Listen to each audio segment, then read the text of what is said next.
The world of television sitcoms has given us some of the most beloved characters in entertainment history, bringing laughter into millions of homes every week. But behind the smiles and punchlines, some of these talented performers faced devastating health battles that would cut their lives tragically short.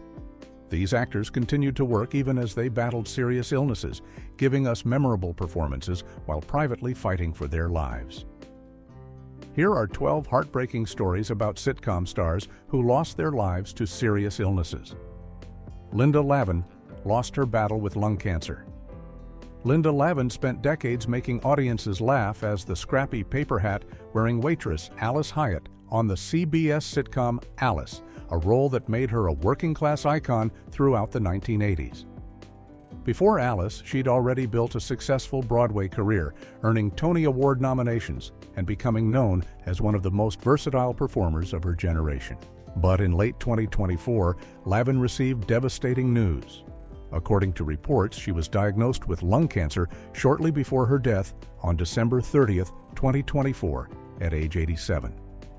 What made her diagnosis particularly striking was its timing.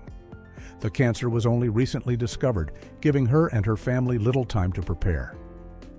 Despite never being a smoker, Lavin joined the unfortunate ranks of never smokers who develop lung cancer, a reminder that this disease doesn't discriminate.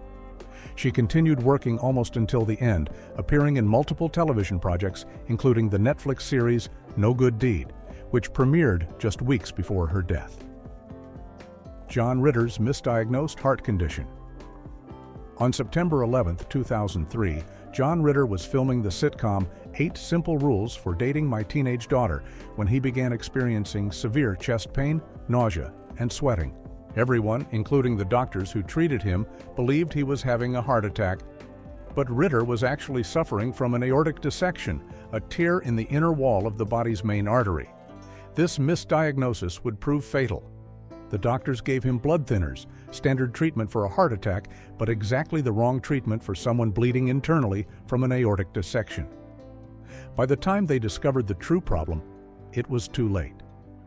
Ritter died at 10:48 that night at age 54. His widow, Amy Yazbek, later established the John Ritter Foundation for Aortic Health to educate people about this condition that kills more people than heart attacks when it occurs. The foundation created the Ritter Rules to help people recognize the symptoms and pushed for better diagnostic procedures. Ritter's death changed how emergency rooms approach chest pain cases, with doctors now more carefully considering aortic dissection as a possibility before administering blood thinners. Gary Coleman's lifelong kidney battle. Gary Coleman became one of the biggest child stars of the 1980s, playing Arnold Jackson on Diff'rent Strokes. But behind his infectious smile was a life defined by serious health problems from the very beginning. Born with a congenital kidney defect called focal segmental glomerulosclerosis, Coleman received his first kidney transplant at just 5 years old.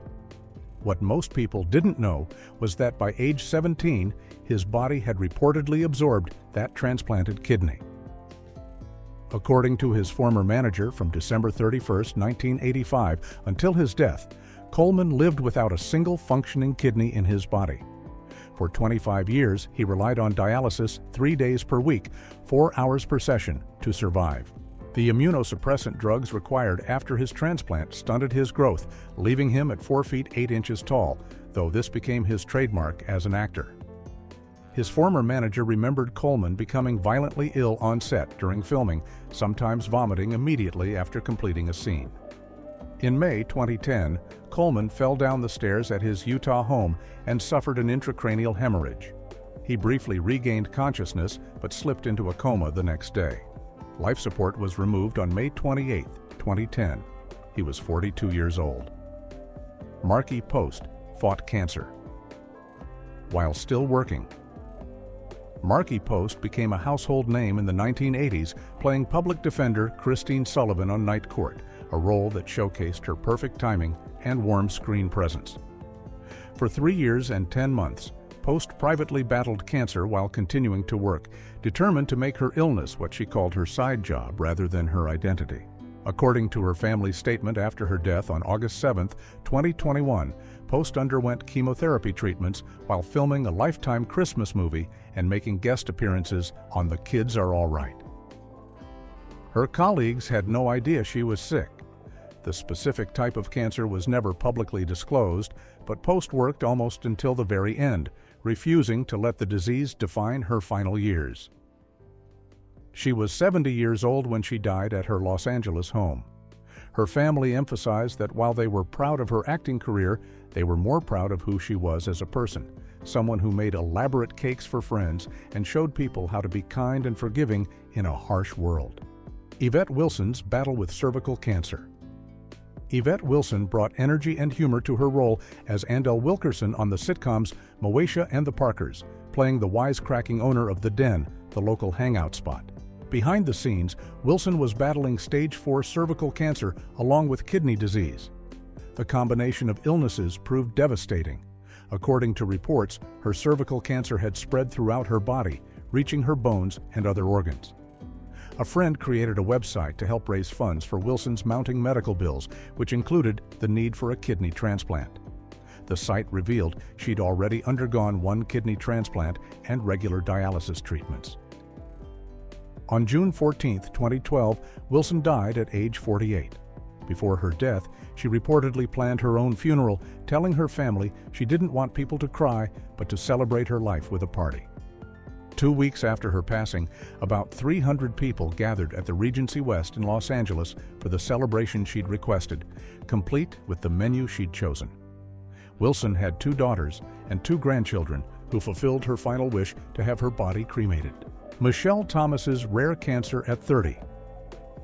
Michelle Thomas seemed to have everything going for her in the late 1990s. She'd played beloved characters on The Cosby Show as Justine Phillips and on Family Matters as Myra Monkhouse, and had just landed a role on the daytime soap The Young and the Restless. Then in August 1997, doctors diagnosed her with an extremely rare cancer called intra-abdominal desmoplastic small round cell tumor. Thomas underwent surgery in early 1998 to remove a lemon-sized tumor.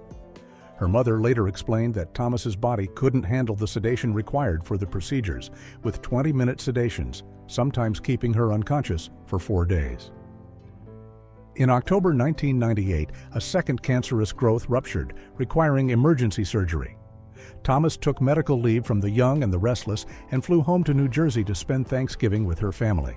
On December 23, 1998, at age 30, Thomas died at Manhattan's Memorial Sloan Kettering Cancer Center with her parents and friends at her bedside. Her longtime friend and former boyfriend Malcolm Jamal Warner was there, and he later revealed that her final words to him were elephant juice, their special phrase that looked like "I love you" when spoken. Madeline Kahn's courageous final year. Madeline Kahn earned 2 Academy Award nominations for her brilliant comic performances in Paper Moon and Blazing Saddles, becoming one of the most respected comedic actresses of her generation. In September 1998, while starring as Pauline on the sitcom Cosby, Kahn was diagnosed with ovarian cancer. She underwent treatment but chose to continue working on the show despite her illness. When she publicly announced her diagnosis in October 1999, Kahn said it was her hope to raise awareness of ovarian cancer and encourage research into early detection methods. Just weeks later, on October 6, 1999, Kahn married her longtime companion, attorney John Hansbury, in a hospital ceremony. Less than 2 months later, on December 3, 1999, Kahn died at age 57. Her husband described her as a performer of brilliance and a loyal friend to everyone she encountered. The cast of Cosby paid tribute to her in a special episode where they stepped out of character to remember her, acknowledging that she'd been undergoing chemotherapy from the start of the show's production. Pat Finn's 3-year cancer fight. Pat Finn built a steady career as a character actor on sitcoms, including The Middle, where he played friendly neighbor Bill Norwood for 23 episodes. In 2022, Finn was diagnosed with bladder cancer. He underwent treatment and went into remission, giving him and his family hope. But cancer often returns more aggressively, and Finn's case was no exception. The cancer came back and metastasized, spreading throughout his body. According to his death certificate, Finn had been living with a cancerous tumor in his bladder for several years. On December 22, 2024, Finn died at his Los Angeles home at age 60, surrounded by family and friends. His family later revealed that, in his final days, Finn showed the biggest reactions when his beloved Chicago Bears scored touchdowns, maintaining his passion for football even at the end. Comedian Jeff Dye, a close friend, remembered Finn as one of the best people he knew, with a perfect sense of humor, someone who was more than just a celebrity, but a genuine friend. Larry Linville's lung cancer diagnosis. Larry Linville became famous for playing the neurotic and incompetent Major Frank Burns on MASH for 5 seasons. After leaving the show in 1976, feeling he'd taken the character as far as he could, Linville struggled to find similar success in his career. A longtime smoker and drinker, according to sources, Linville's health began declining in the late 1990s. In February 1998, doctors discovered a malignant tumor under his sternum. Linville underwent surgery to have part of his lung removed, but the cancer continued to spread over the next 2 years. On April 10, 2000, Linville died of pneumonia at Memorial Sloan Kettering Cancer Center in New York, complications from his cancer surgeries. He was 60 years old. His manager remembered that Linville handled his cancer diagnosis better than anyone he'd ever seen, maintaining his humor and professionalism to the end.